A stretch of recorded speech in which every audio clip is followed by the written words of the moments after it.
The year was 1881, and the silence in Arthur Blackwood's house had a weight to it, heavy as a headstone. It had settled in the corners of the rooms 3 years prior, on the day he had buried his wife, Eleanor, and their stillborn son beside her on the low hill overlooking the creek. Since then, the silence had become his only constant companion, a presence more real than the phantom aches in his bones after a long day's work. His ranch, carved out of the vast, unforgiving Montana territory, was a testament to a life he had once planned with vigor. Now, it was just a set of chores, a mechanical rhythm that pulled him from his bed before dawn and sent him back to it after dusk, too exhausted for dreams. Arthur was a man hollowed out by loss. The laughter that had once filled the small cabin was a ghost in his memory, and the scent of Eleanor's baking was a phantom that sometimes ambushed him when the wind was just right. He moved through his days with a grim efficiency, mending fences that seemed to break of their own accord, tending to cattle that were little more than walking currency, and chopping wood as if he could splinter his grief with every swing of the axe. The land itself was an echo of his inner world, vast, lonely, and prone to sudden, brutal shifts in temper. The sky was an endless expanse of blue that offered no comfort, only a reminder of his own smallness, his own insignificance in the face of an uncaring God. He rarely went to the dusty settlement of Promise, a town named for a hope he no longer possessed. When he did, his transactions were brief, his words clipped. The townsfolk watched him with a mixture of pity and unease. They saw a capable man, broad-shouldered and weathered, but his eyes held a permanent distance, a look of someone staring at a horizon no one else could see. They whispered about his solitude, about how no man was meant to live so alone. Some said he was courting madness. Others simply shook their heads and said the prairie had claimed another soul. Arthur heard none of it, or if he did, he paid it no mind. His world had shrunk to the boundaries of his property line, to the rigid routine that kept him from completely falling apart. Then, one afternoon in late summer, a disruption came riding over the grassy plains. He saw the dust cloud first, a smudge against the horizon that slowly resolved into 3 riders. It was not the direction from which visitors usually came. A knot of apprehension tightened in his gut. Strangers often meant trouble. He retrieved the Winchester from its pegs above the door, its familiar weight a cold comfort in his hands, and waited on the porch. The men who reined in their horses before his cabin were not soldiers or lawmen. They were hard-faced trappers, men whose lives were written in the leathery texture of their skin and the feral watchfulness in their eyes.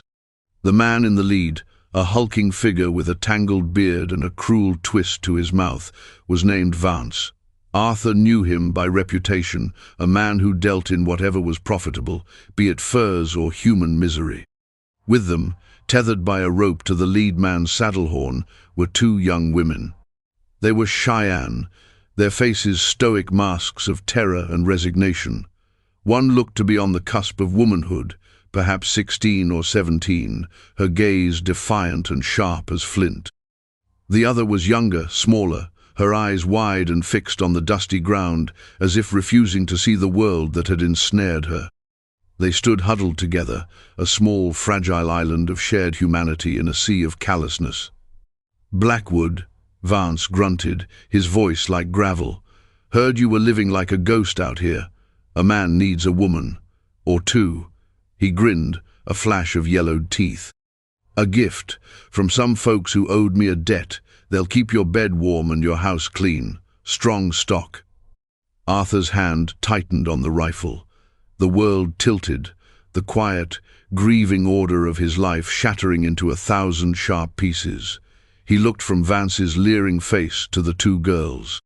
He saw not strong stock or a solution to his loneliness, but 2 terrified children, stolen and sold like livestock. The older one met his gaze, and for a fleeting second he saw not defiance, but a desperate plea for an end to this nightmare, one way or another. In that moment, something deep inside him, a part of him he thought had died with Eleanor, stirred with a protective fire. "I don't buy people, Vance," Arthur said, his voice low and cold, the first words he had spoken with any real feeling in years. Vance shrugged, unconcerned. "Ain't buying. It's a gift.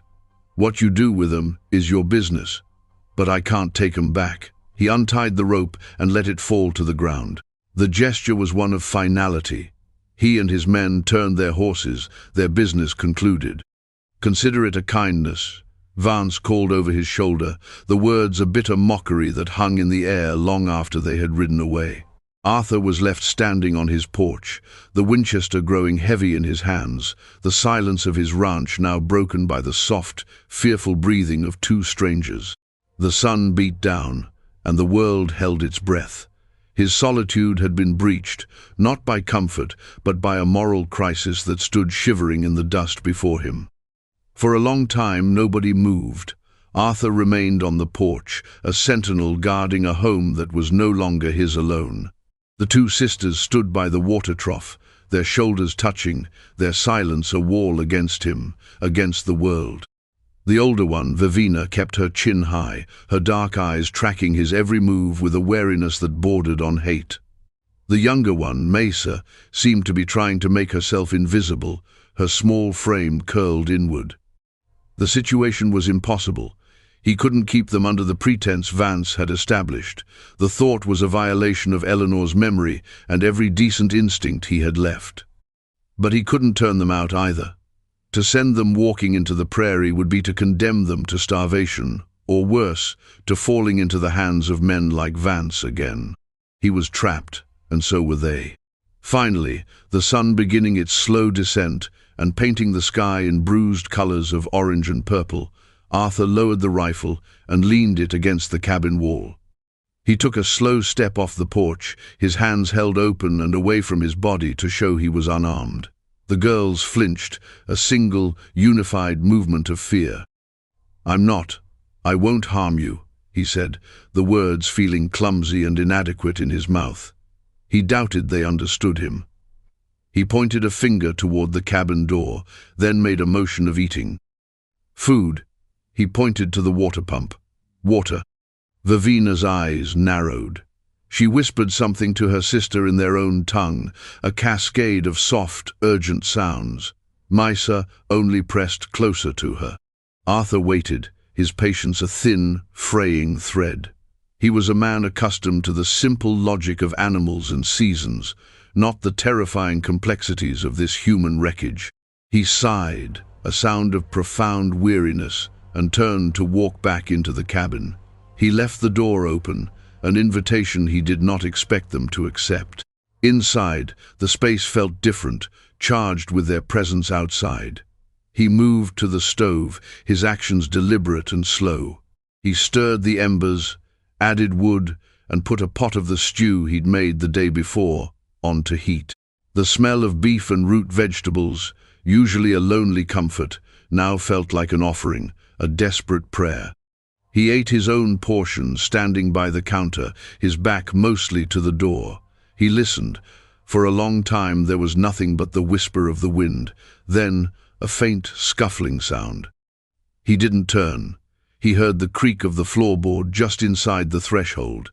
He finished his meal, washed his bowl in the basin, and set 2 more bowls on the small, rough-hewn table. He filled them with stew and placed a spoon beside each. Then, without looking at them, he walked to the small spare room at the back of the cabin, the one that had been intended as a nursery. He opened the door. It was empty save for a simple cot and a wooden chest. He gestured towards it from the hallway. "You can sleep here," he said, his voice quiet. He backed away, retreating to his own room and closing the door, leaving them to the main room of the cabin, to the food, to the semblance of shelter. He lay on his bed, fully clothed, listening to the unfamiliar sounds of his own house. He heard whispers, the scrape of a spoon against a bowl, the soft pad of feet. He did not sleep. He was a jailer. He was a protector. He was a man utterly and completely lost. The first days unfolded in a fragile, unspoken truce. Arthur rose at his usual hour, the sky still a soft grey, and found the 2 bowls washed and neatly stacked on the drying rack. The sisters were already awake, huddled in the corner furthest from his room, their blankets drawn around them like armor. He would nod to them a curt, awkward gesture and go about his chores. He tried to give them space, to make his large presence seem smaller. He worked on the far side of the property when he could, his absence a kind of courtesy, yet he was always aware of them. He would see them from a distance, two figures moving cautiously around the cabin, exploring their prison. Vivina was the shadow, always watching, always positioned between him and her younger sister. Mesa was more tentative, her curiosity sometimes winning out over her fear. He saw her once reach out a hesitant hand to touch one of the hardy prairie roses Eleanor had planted, a splash of defiant color against the drab brown of the yard. The sight caused a sharp, unexpected pang in his chest. Communication remained a chasm between them. He learned to speak with actions. He would leave a bucket of fresh water on the porch. He would place a stack of firewood near the door. One afternoon, he returned from hunting with 2 rabbits, and after skinning them, he left one on a clean cloth near the cabin, a silent offering. When he came back later, it was gone. It was a language of necessity, of survival, and it was the only one they shared. One evening, a storm rolled in, the sky turning a malevolent green-black. The wind howled like a thing grieving, and rain lashed against the cabin in furious sheets. Arthur was securing the shutters when a crack of lightning split the sky, followed by a deafening roar of thunder. From inside the cabin, he heard a small cry. He pushed the door open to find Mesa weeping, her face buried in Vivina's shoulder, her body trembling uncontrollably. Vivina held her tight, murmuring to her in their language, but her own face was pale and taut with fear. In that moment, they weren't foreign, they weren't a problem, they were just 2 terrified girls, a long way from home. Arthur's heart, a muscle he thought had atrophied from disuse, clenched. He remembered Eleanor, how she'd hated the storms. He remembered holding her, telling her they were safe, that the house was strong. He crossed the room and lit the lantern, its steady golden glow pushing back against the raging darkness. He didn't say anything. He simply sat in his chair by the cold stove, a silent, solid presence in the room, until the worst of the storm passed. He was not comforting them, not really. But he was there. And for the first time, when Vivina looked at him across the flickering light, the raw hatred in her eyes was tempered with something else, a flicker of weary, reluctant acknowledgement. A shift began, subtle as the changing of a season. The fear in the girl's eyes started to recede, replaced by a cautious curiosity. They began to venture further from the cabin, exploring the creek bed, their movements becoming less like those of caged animals and more like those of young people exploring a new, strange territory. Arthur found himself watching them. He saw Vivina's innate strength, the way she moved with a natural grace and awareness. He saw Mesa's quiet gentleness, the way she would collect smooth stones from the creek or watch the hawks circle high overhead. He started to see them not as a unit, a pair, but as 2 distinct individuals. One morning he found Mesa in the small garden patch beside the cabin, her fingers tracing the dying leaves of Eleanor's rose bush. He walked over, his boots crunching on the dry soil. She flinched but didn't run. "It needs water," he said, his voice softer than he intended. He went to the pump and filled a bucket, then brought it over. He didn't hand it to her, but set it down between them. He pointed to the roots. "Here." Mesa watched him for a long moment. Then slowly she knelt. She dipped her hands into the bucket and began to carefully pour water around the base of the plant. Arthur stood by, a silent guardian. It was the first task they had ever shared, a small, fragile bridge built across a chasm of silence and mistrust.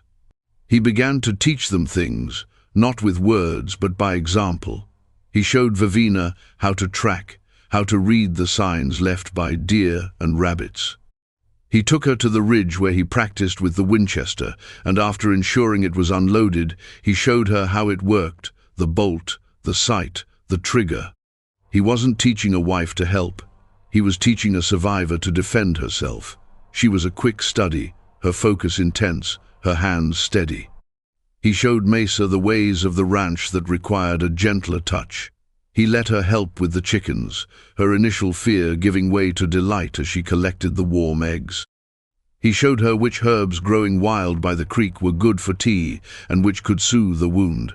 He found he was speaking more, simple words at first. "Good," he would say, when Vivina hit the tin can he'd set up on a fence post. "Careful," he'd murmur as Mesa reached for a plant with thorns. In return, they began to share parts of their world with him. He would hear them singing sometimes, a soft, melancholy tune that drifted on the evening air. One day he came back to the cabin to find a small, intricate pattern woven from dried grasses sitting on the table, a gift from Mesa. Another time, Vivina, seeing him struggle to mend a torn leather strap, took it from him, and using a small awl from her bundle of possessions, stitched it with a neatness and strength he couldn't replicate. One night, the grief ambushed him with particular ferocity. He woke from a nightmare, the ghostly cry of his son echoing in the silent room. He sat up, his chest tight, the loss of physical weight pressing down on him. He stumbled out into the main room, needing air, needing to escape the confines of his memory.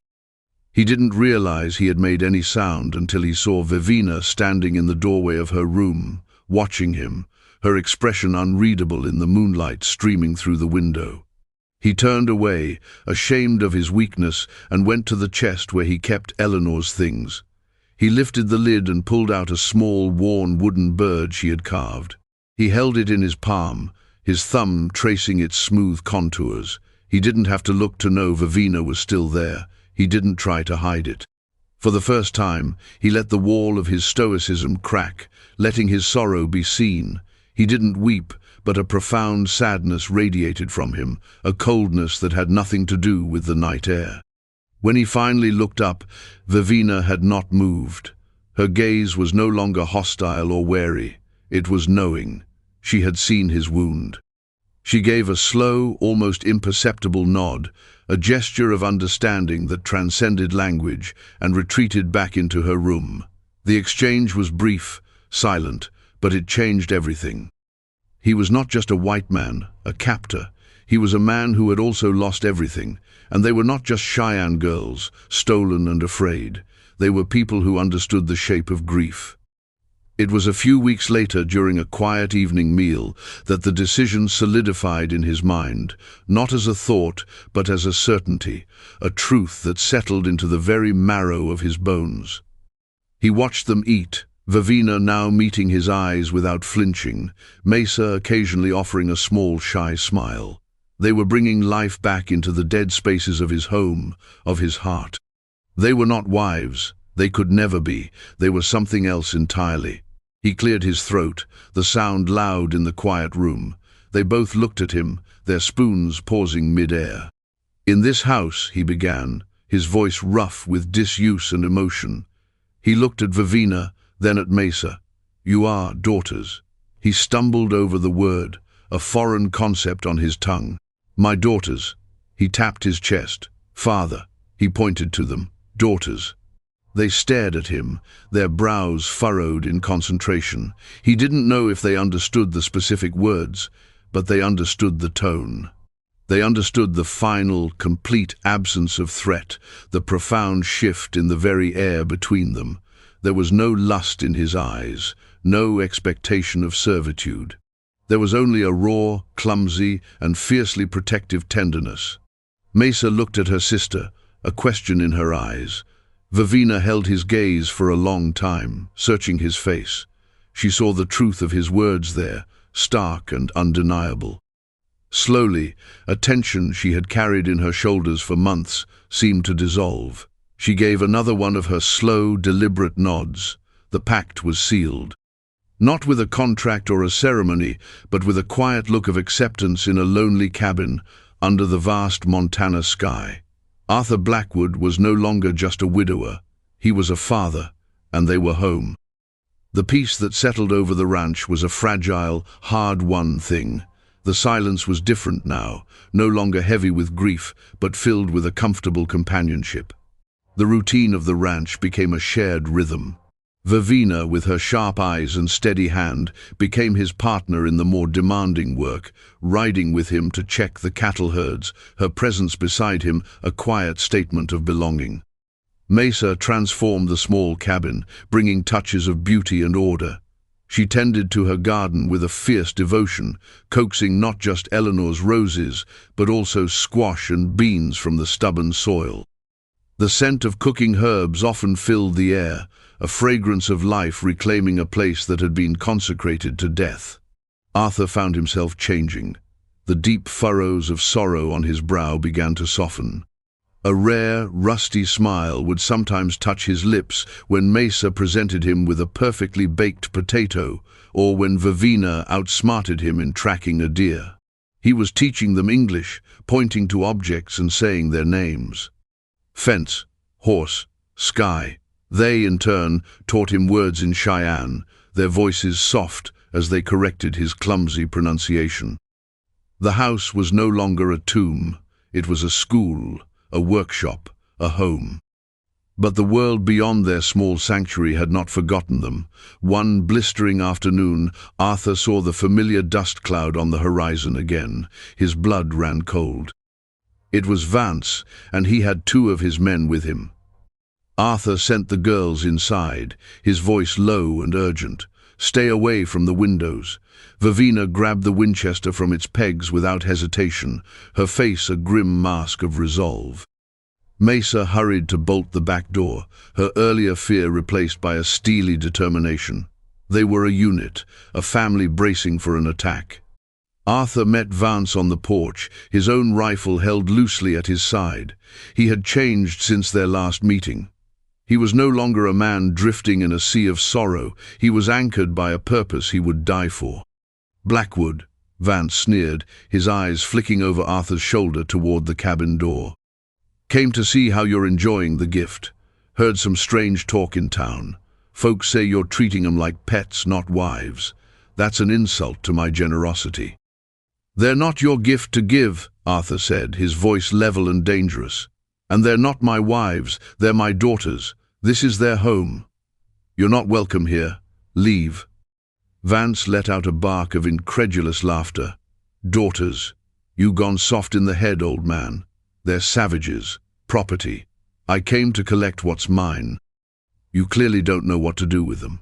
He swung down from his horse, his men following suit, their intentions clear. They meant to walk right into his house and take the girls. "You take one more step," Arthur said, raising the rifle to his shoulder, the motion fluid and certain, "and I will end you." Vance's smile faltered. He had seen Arthur as a broken man, an easy mark. He now saw a man made of iron, his eyes burning with a cold fire. But Vance was not a man who backed down easily. "There's 3 of us, Blackwood. Only one of you." "You're wrong," a clear voice said. From the darkened window beside the door, the barrel of the second Winchester appeared, held steady in Vivina's hands. Her aim was fixed directly on the chest of the man to Vance's right. "There are 3 of us too," she said, her English precise and cold. Vance froze. His men exchanged nervous glances. This was not the scenario they had envisioned. They had come for 2 frightened, helpless girls, not a fortified position defended by a determined man, and a girl who looked like she knew exactly how to use the rifle she was holding. The standoff stretched, thick and heavy as summer heat.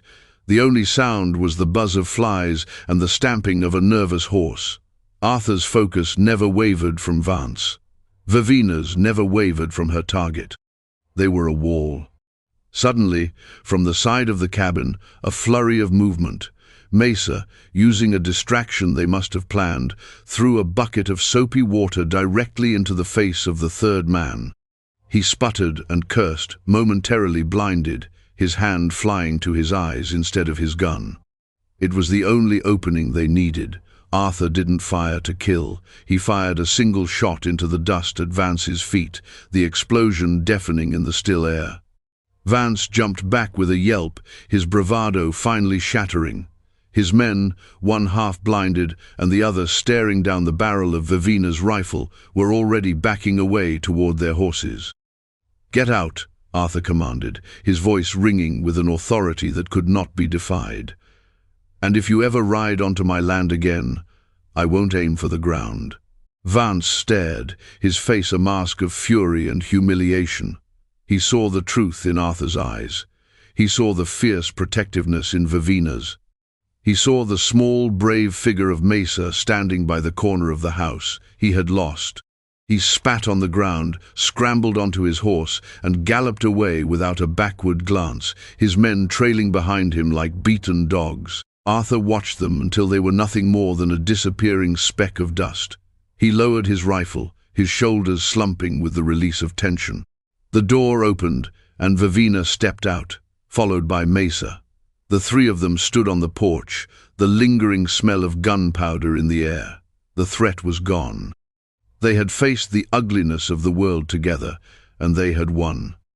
Arthur turned and looked at the two young women standing beside him. Vivina met his gaze, and for the first time, a true, brilliant smile lit up her face. Mesa rushed forward and, in a gesture of pure, unthinking love, threw her arms around his waist and hugged him tightly. Hesitantly, Arthur rested a hand on her head, then reached his other arm out, drawing Vivina into the embrace. The three of them stood there, a strange and wonderful constellation on the lonely frontier, a broken man who had found a reason to heal, and two lost girls who had found a father. The house behind them was no longer just a structure of wood and nails. It was a home, forged in sorrow, tested by fire, and now, finally, filled with love. In the seasons that followed, the ranch on the high plains became a world unto itself, a sanctuary of quiet joy. The specter of Vance and his ilk faded into a bad memory, and the town of promise, with its judgmental eyes, became irrelevant. Arthur's world, once shrunken by grief, had expanded to encompass the vibrant lives of his daughters. The rhythms of their life together were gentle and sure. Mornings were for work, the three of them moving with a practiced harmony that needed few words. Afternoons were for learning, with Arthur teaching them to read and write English from an old, tattered Bible, and they, in turn, sharing the stories and legends of the Cheyenne, painting pictures with their words of a world he had never known. Vivina's artistry with leatherwork became a source of pride, her intricate designs adorning saddles and pouches. Mesa's garden flourished, a riot of color and life that seemed to defy the harshness of the land. The profound silence of grief was replaced by the sounds of a family. The murmur of conversation, the melody of a Cheyenne song sung by Mesa as she worked, the sound of Vivina's soft laughter, a rare and precious thing that always made Arthur's heart feel a little less scarred. He found himself laughing, too, a rusty, unfamiliar sound at first, but one that grew more frequent and natural with each passing day. One evening, as the sun set, casting long golden shadows across the valley, Arthur sat on the porch, watching them. Vivina was patiently showing Mesa how to fletch an arrow, their heads bent close together in concentration. They were no longer the terrified, haunted children who had been left in his dust. They were strong, resilient young women, filled with a grace and spirit that humbled him. He thought of Eleanor, not with the sharp, stabbing pain of before, but with a gentle, melancholy warmth. He believed she would have loved them. He believed she would have understood. He had not replaced her, or the son they lost. No one ever could. But the love he felt for these two girls was a different branch of the same tree, a new growth reaching for the sun from a trunk that had been brutally severed. Mesa looked up and saw him watching. She smiled, a radiant expression of pure contentment, and called out to him, "Father, come see, the arrow is straight."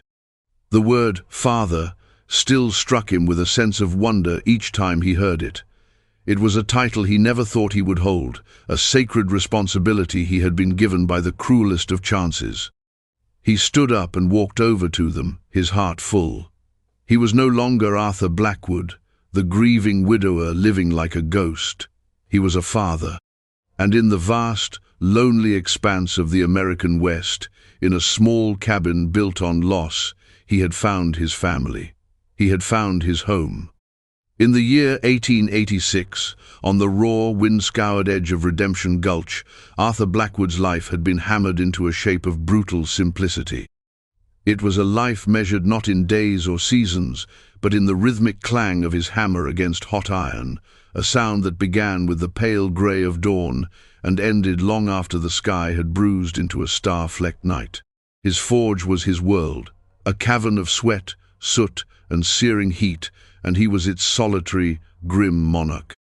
The fire that burned in the hearth was a tamed and useful thing, unlike the one that had hollowed him out 4 years prior, the one that had consumed his small cabin, his wife, Martha, and their unborn son in a merciless blaze of orange and black. Since then, Arthur had become a man made of the same material he worked, hard, unyielding, and bearing the scars of fire. Grief was not a visitor in his house, it was the foundation. It had weight, settling in his shoulders and putting a permanent stoop in his powerful frame. The townsfolk knew him as a master smith, a man whose hands could coax strength and purpose from unwilling metal, but they knew little of the man himself. They saw the broad back bent over the anvil, the face perpetually smudged with coal dust, the eyes that held the flat, distant look of someone staring at a landscape only he could see. He spoke when necessary, his voice a low rumble like stones grinding together, but he offered nothing more. His silence was a wall, high and thick, and no one in Redemption Gulch had ever tried to scale it. His routine was a fortress against memory. He would rise before the sun, stoke the forge until it roared with a hungry breath, and then the work would begin. Horseshoes, wagon wheels, hinges, nails, the mundane necessities that held their small world together. He ate his meals standing, a hunk of bread and cured meat washed down with water from the pump. The small house behind the smithy was neat but achingly empty, a place for sleeping, not living. The ghosts there were quiet, but they were ever present, their whispers lost in the ceaseless Wyoming wind that howled around the eaves like a thing grieving with him. He was a man suspended in time, anchored to a past he could not escape, and with no vision for a future he did not want. One blistering afternoon, when the sun beat down on the dusty street with a merciless intensity, a new sound pierced the familiar symphony of his labor. It was not the creak of a wagon or the call of a merchant. It was the sound of a child crying. Arthur paused, his hammer held aloft, the glowing metal on his anvil hissing softly as it cooled. The sound was thin but persistent, a thread of pure, raw sorrow that snagged on the rough edges of his solitude. He tried to ignore it, to bring the hammer down and drown the noise in the righteous fury of his work, but the sound continued, punctuated by desperate, hitching breaths. It was a sound he hadn't heard up close in 4 years. A sound that belonged to a world he had long since bolted the door on. With a grunt of irritation, he set the hammer down. The silence that followed was heavy, filled only by the roar of the forge and the child's weeping. He wiped a hand across his sweat-slicked brow, leaving a streak of black soot, and stalked to the wide-open entrance of the smithy. There, just beyond the boundary of his shade, sat a little girl. She couldn't have been more than 5 or 6. Her dress a faded calico, her face streaked with dirt and tears. In her lap lay the source of her despair, a small wooden doll, its head snapped clean off its body. He watched her for a moment, his expression an unreadable mask of stone. A part of him, the hard, calloused part he had so carefully cultivated, wanted to turn around and walk away. It was not his concern. Nothing was his concern anymore beyond the fire and the steel. But another part of him, a deeply buried, long-forgotten piece, felt a dull ache. The sight of her small shoulders shaking with sobs was like a key turning in a rusted lock. "What is it?" he asked. His voice was rougher than he intended, a rusty tool pulled from disuse. The girl jumped, her crying momentarily ceasing as she looked up at him with wide, startled blue eyes, shimmering with unshed tears. She saw a giant of a man, dark and imposing, his shadow falling over her like a thundercloud. She shrank back, clutching the two pieces of her broken toy to her chest. He softened his tone, though it cost him a visible effort. "Your doll?" She could only nod, a fresh wave of grief threatening to overwhelm her. Arthur sighed, a gust of air that stirred the dust at his feet. He looked at the pathetic wooden figure, crudely carved and loved to the point of ruin. He thought of the small wooden horse he had once started carving, the one that lay unfinished in a locked chest at the foot of his bed. The memory was a sharp, painful jab. Without another word, he turned back into the forge. The girl watched, her fear warring with her curiosity. He picked up not a piece of wood, but a small, flat piece of scrap iron, no bigger than his palm. He thrust it into the glowing heart of the coals with a pair of long tongs. He worked the bellows, and the fire roared, bathing the metal in a furious, brilliant orange. For years, his work had been purely functional, devoid of art or whimsy. But now his hands moved with a different purpose. He pulled the glowing metal from the fire and laid it on the anvil. The first few blows of the hammer were loud, almost violent, as he flattened and shaped the iron. But then, his movements became more precise, more delicate. With a smaller hammer, he began to tap and curve the metal, his focus absolute. The little girl had crept to the edge of the smithy's entrance, her tears forgotten, her eyes round with wonder. She watched as, under the blacksmith's powerful, deliberate hands, the shapeless piece of iron began to transform. A head took shape, then a neck, a flowing mane, and 4 slender legs. It was a horse, captured in mid-gallop, its form simple but alive with energy. He plunged the small figure into the slack tub, and a furious hiss of steam erupted, a momentary cloud that smelled of hot metal and quenched fire. He pulled it out, the iron now a deep, dark grey, and turned it over in his calloused palm. It was rough, imperfect, but it was solid, it was strong, it would not break. He walked back to the entrance and crouched down, an immense effort for his stiff body. He held out his hand. "Here," he said, his voice still gruff, but carrying a different resonance now. The little girl rose, looked from his grimy, powerful hand to the small metal horse resting in it. Hesitantly, she reached out and took it. It was still warm, a pleasant weight in her small palm. She stared at it, her mouth slightly agape. It was the most wonderful thing she had ever seen. She looked up at the fearsome man, and for the first time she wasn't afraid. A watery smile broke through the teary mess on her face. "Thank you," she whispered, her voice barely audible. Then, clutching her new treasure tightly, she turned and ran, her small legs kicking up dust as she disappeared down the street. Arthur watched her go, a strange hollowness in his chest. He stood up, his joints protesting, and returned to his anvil. He picked up his hammer, but the weight of it felt different.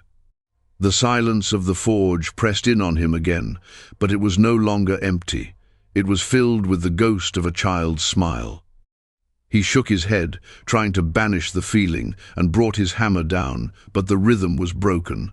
For the first time in 4 years, a crack had appeared in the walls of his fortress. 2 days passed. The sun rose and set, the wind blew, and Arthur worked. He tried to force the incident from his mind, to bury it under layers of sweat and exhaustion.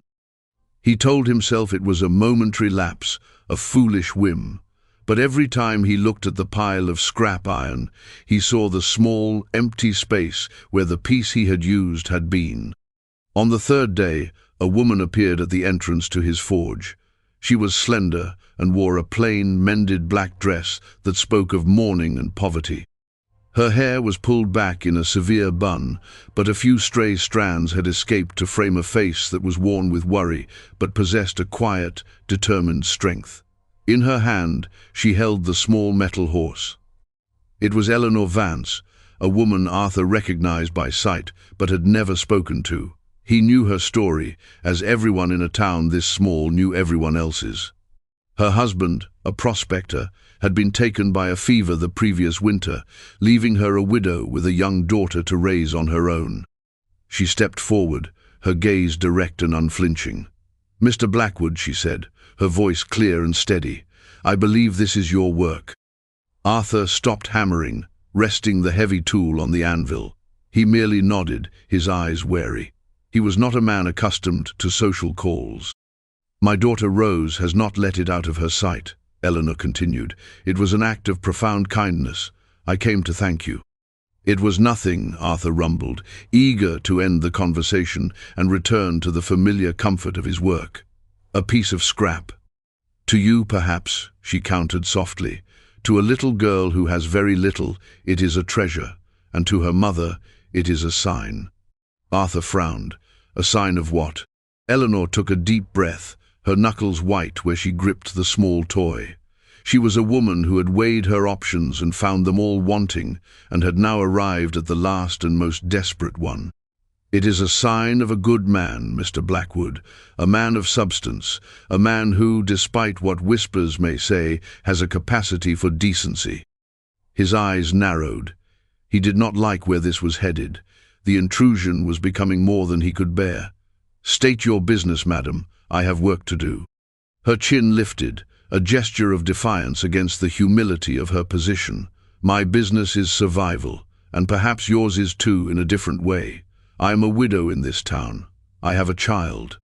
I take in sewing and laundry, but it is a meager existence, and it is precarious. I have no protection. You are a man alone. You have a trade, a home.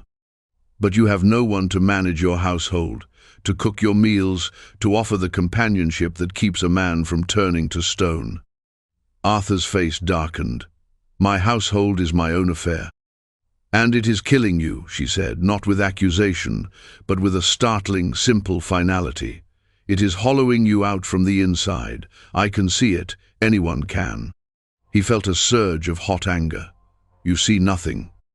"I see a man who works until he collapses so he does not have to think," she pressed on, her voice trembling slightly, but her resolve unbroken.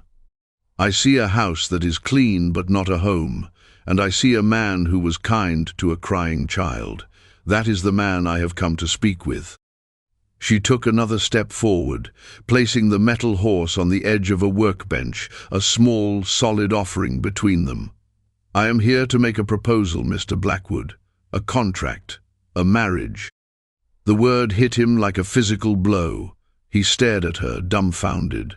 For a moment, he thought he had misheard, that the roar of the forge was playing tricks on his ears. But her expression was deadly serious. "You're mad," he finally managed to say, the words rough and incredulous. "I am practical," she corrected him. "This would not be a marriage of hearts, Mr. Blackwood. I am not offering love, and I would not ask it of you. I am offering a partnership. I would be your wife in name.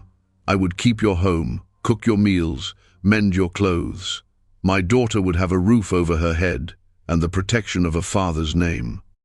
In return, you would have a well-run home and the normalcy of a family, which can be its own kind of shield in a town like this. It would be an arrangement of mutual benefit. A business contract, plain and simple." Arthur felt as if the air had been punched from his lungs. The audacity of it, the cold, stark logic, was staggering. She spoke of marriage as if it were a bill of sale for a wagon. He thought of Martha, of the love that had been as warm and vital as the sun, and a bitter, protective rage rose in him. To replace that with this transaction. "No," he said, the word a piece of iron slammed onto an anvil. "The answer is no." He turned his back on her, a clear and brutal dismissal. "Get out of my forge." He heard her stand there for a long moment. He expected tears or pleading or an angry retort. Instead, there was only a quiet sigh. "Very well," she said, her voice strained but dignified. "But the offer stands. Should you find that your solitude is a heavier burden than a wife and child would be, you know where to find me." And then she was gone. Arthur stood with his back to the entrance, his fists clenched at his sides. He did not move for a long time, listening to the fire and the wind, the two sounds that had been his only companions. But now, a third sound echoed in the cavern of his mind, the quiet, steady voice of a desperate woman offering him a life he was certain he never wanted again. In the days that followed, Arthur tried to erase the conversation from his memory. He worked with a renewed ferocity, his hammer falling faster, harder, as if he could pound the woman's words into dust. But her proposal had planted a seed of awareness in him. He had lived in Redemption Gulch as if it were a desert island, but now his eyes were open. He started to notice things he had previously ignored. He saw Eleanor at the general store, her face tight with worry as she counted out her few coins for flour and beans. He saw the other women, the wives of merchants and ranchers, give her a wide berth, their looks a mixture of pity and suspicion. A widow alone was a disruption to the town's fragile order. But most of all, he noticed Garrett Shaw. Shaw was a man who owned a small, failing freight business and carried himself with the unearned swagger of someone who confused cruelty for strength. Arthur had seen him around, had shod his horses, and noted the man's impatience and rough hands. Now, he saw Shaw through a different lens. He saw the way the man's eyes lingered on Eleanor, a proprietary, predatory gaze that made Arthur's stomach clench. He saw him corner her near the mercantile, leaning in close, his voice low and suggestive. Arthur watched from the shadows of his forge as Eleanor stood her ground, her spine straight. But he could see the tremor in her hands as she pushed past him and hurried away, pulling little Rose tightly against her skirts. A cold, slow-burning anger began to smolder in Arthur's chest. It was a familiar feeling, this protective rage, but one he had not felt for anyone but Martha. To feel it now, for this stranger and her child, was deeply unsettling. He told himself it was just a sense of justice, an aversion to bullies like Shaw, but it was more than that. Eleanor's proposal, as clinical as it had been, had tethered them to him in some indefinable way. Her vulnerability was now a problem he couldn't ignore. The situation came to a head one evening as twilight bled across the plains. Arthur was cleaning his tools, the day's work done, when he heard a raised voice from down the street. It was Shaw's. And then he heard Eleanor's, sharp and afraid. "Leave me be, Mr. Shaw." Arthur dropped the rag he was holding. He moved to the entrance of the forge and looked out. Near the lane that led to the small rooms Eleanor rented, Shaw had blocked her path. He had a hand on her arm, his face flushed with drink and entitled aggression. "Now, Eleanor, don't be like that," Shaw was saying, his voice a greasy imitation of charm. "A pretty woman like you shouldn't be all alone. I can take care of you. You and the girl." "I can take care of myself," she shot back, trying to wrench her arm free. Little Rose was hiding behind her mother's skirts, crying silently. "Can you?" Shaw sneered, his grip tightening. "Don't think so. You need a man, a real man." Something inside Arthur snapped. The cold anger ignited into a white-hot flame. He strode out of the forge, his heavy work boots making no sound in the thick dust. He didn't run. He moved with the deliberate, inexorable force of a landslide. Shaw didn't see him until Arthur's shadow fell over them. He looked up, his sneer faltering as he took in the blacksmith's immense frame and the look of cold fury on his face. Arthur didn't speak.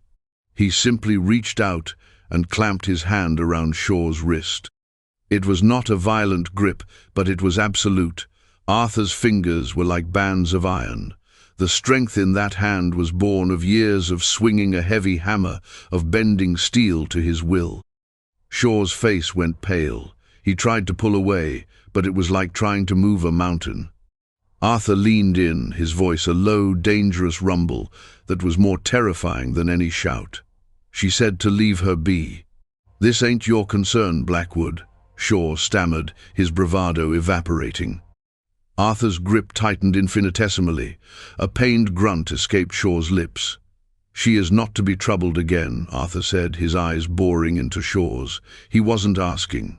He was stating a fact. "Not by you. Not by anyone. Do you understand?" Shaw, his face slick with sweat, could only manage a frantic nod. Arthur held his gaze for a second longer, ensuring the message was received and branded onto the man's soul. Then he released him. Shaw stumbled back, cradling his wrist, and without another word he scrambled away into the growing darkness like the coward he was. Silence descended. The only sounds were the whisper of the wind and Rose's muffled sobs. Arthur turned to Eleanor.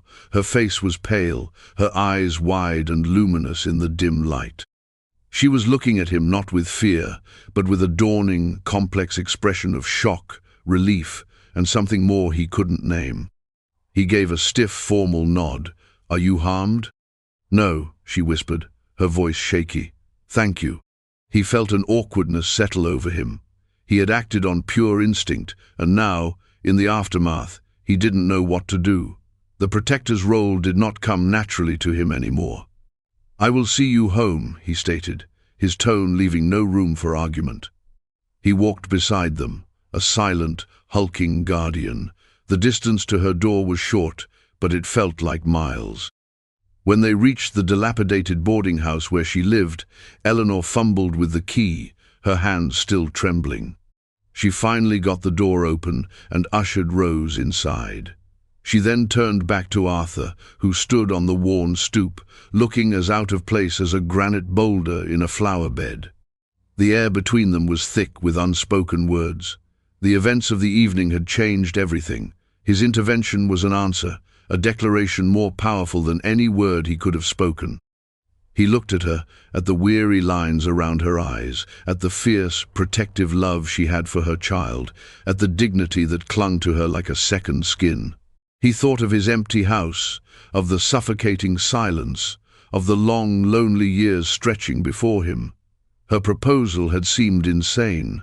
Now, in the quiet of the night, it started to sound like the only sane thing in the world. It was a lifeline. For her, and maybe, just maybe, for him too. He met her gaze, his own expression solemn. He gave a single, curt nod. "The contract," he said, his voice low and final. "I accept." Eleanor's eyes welled with tears, but these were not tears of fear or sorrow. She simply nodded back, a silent acknowledgement of the pact they had just sealed in the dusty twilight of a lonely frontier town. Their new life began with the quiet awkwardness of two strangers learning to share a space. Eleanor and Rose moved into Arthur's house the next day, their few, meager possessions fitting into a single trunk.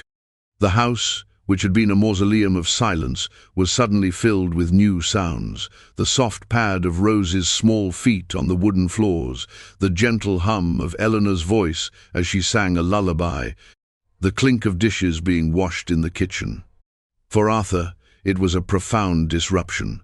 He retreated to his forge, his sanctuary, but the sounds of life seeped in under the door and through the walls. At first it was jarring, an unwelcome intrusion. He ate the meals Eleanor prepared in stiff silence, the food tasting strange and unfamiliar on his tongue, not because of its quality, it was simple but delicious, but because it was an act of care, a currency he had long stopped trading in. Eleanor was a ghost of quiet efficiency. She moved through his home with a respectful deference, cleaning away the years of dust and neglect, mending his torn work shirts, bringing order to his bachelor chaos without ever disturbing the sacred, untouched space of his bedroom or the locked chest that sat at the foot of his bed. She understood, without him having to say a word, that there were places in his house and in his heart that were not part of their contract. Rose was the bridge between their two islands of solitude. Children have no patience for the careful boundaries of grieving adults. She was fascinated by the forge, by the roaring fire and the shower of sparks. Arthur, at first, was stern, warning her to keep her distance, but her curiosity was relentless.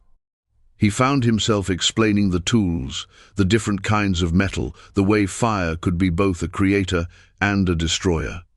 He forged another animal for her, a small, sturdy bear, and this time he let her watch from a safe distance, explaining each step in his low rumble. He saw the way her eyes lit up, and it chipped away another piece of the ice around his heart. Slowly, tentatively, a routine formed that was not his alone but theirs. He would rise and stoke the forge, and soon after, the smell of coffee and frying bacon would drift from the kitchen. Eleanor would bring him his breakfast, their hands sometimes brushing as he took the plate, a fleeting contact that sent a jolt of unexpected awareness through him. In the evenings, they would sit in the main room. He would clean his tools or sharpen a blade, and she would sit with her sewing basket, the rhythmic pull of her needle, and thread a soft counterpoint to the ticking of the mantel clock. They rarely spoke of the past. Their conversations were practical, revolving around supplies for the house or a wagon that needed repair. But in the shared silence, a new language was forming. It was in the way she knew to bring him a cool drink of water when the forge was at its hottest, in the way he started leaving scraps of wood by the hearth for her to use in the stove. It was a quiet architecture of mutual consideration, building a structure of reliance and respect around the stark framework of their contract. One evening, months after she had moved in, Arthur came in from the forge, weary to his bones. The house was quiet. He found Eleanor in the main room, asleep in her chair, her sewing fallen into her lap. Rose was already tucked into her small bed in the corner room. He stood for a moment, watching her. In the soft lamplight, the lines of worry on her face seemed to have eased. She looked peaceful. He felt an urge, strange and powerful, to pull the worn quilt from the back of the sofa and drape it over her shoulders. He took a step forward, then hesitated, his hand clenching into a fist. It felt like a line he was not yet allowed to cross. He retreated, leaving her to her rest. But the impulse remained. He was beginning to feel something more than duty, something more than the satisfaction of a contract upheld. He was beginning to care. The realization did not come like a lightning strike, but like the slow, inexorable dawn. The house was no longer just his shelter, it was their home. And these two strangers were no longer just his responsibility, they were becoming his family. The final wall around his heart crumbled one blustery autumn night. A storm raged outside, the wind shrieking like a banshee. Arthur was woken by a cry from Rose's room. He sat up, his heart pounding. He heard Eleanor's soothing voice, but the child's frightened sobs continued. He got out of bed and went to the door of her room. Eleanor was sitting on the edge of the cot, holding Rose, who was trembling from a nightmare. "It's all right, my love. It was just a bad dream," Eleanor murmured. Arthur watched from the doorway, a silent shadow. He saw the fierce, tender love in Eleanor's embrace, and it struck a chord deep within him, a chord of profound loss and an even more profound, burgeoning hope. He stepped into the room. Eleanor looked up, surprised. He crouched beside the bed, his large frame seeming to fill the small space. He reached out a hand, not to touch, but simply to offer his presence. He looked at Rose, his gaze gentle. "The wind sounds like a monster, doesn't it?" he said, his voice surprisingly soft. "But it's just air, pushing at the house. This house is strong. I built the hinges on those shutters myself. Nothing can get in." Rose's sobs quieted. She looked at his big, calloused hand, then up at his face. He wasn't the scary man from the forge anymore. He was Arthur. He was safety. He stayed until she had drifted back to sleep, her small hand clutching a corner of her blanket. Eleanor walked with him back into the main room. The storm still howled, but inside, the house felt safe and warm. "Thank you," Eleanor whispered, her eyes shining in the dim light. This time, the words carried the weight of everything that had passed between them, the contract, the protection, the shared meals, the quiet evenings, the kindness to her child. "She is my daughter," Arthur said, and the words, once a legal fiction, now felt like the truest thing he had ever said. Eleanor reached out, her fingers hesitantly touching his forearm. It was the first time she had initiated contact.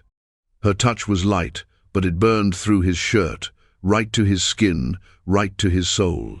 "The contract said you would provide a home and protection," she said softly. It said nothing of kindness, it said nothing of patience, it said nothing of making her feel safe from monsters, real or imagined. He looked down at her small hand on his arm, and then he slowly, deliberately, covered it with his own.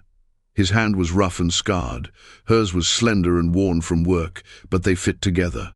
The marriage contract was fulfilled, but in its place, something far more real and infinitely more precious had grown. It had been forged not in a single fiery moment, but slowly, over time, with patience and pressure and the unexpected alchemy of two lonely souls finding shelter in one another. The next morning the storm had passed. Arthur stood at his anvil, the familiar weight of the hammer in his hand, but the sound it made was different. It was no longer the lonely toll of a man hammering against his grief. It was part of the music of a home, a rhythm that harmonized with the scent of baking bread from the kitchen and the sound of a little girl humming as she played on the floor with her family of small, strong, unbreakable metal animals.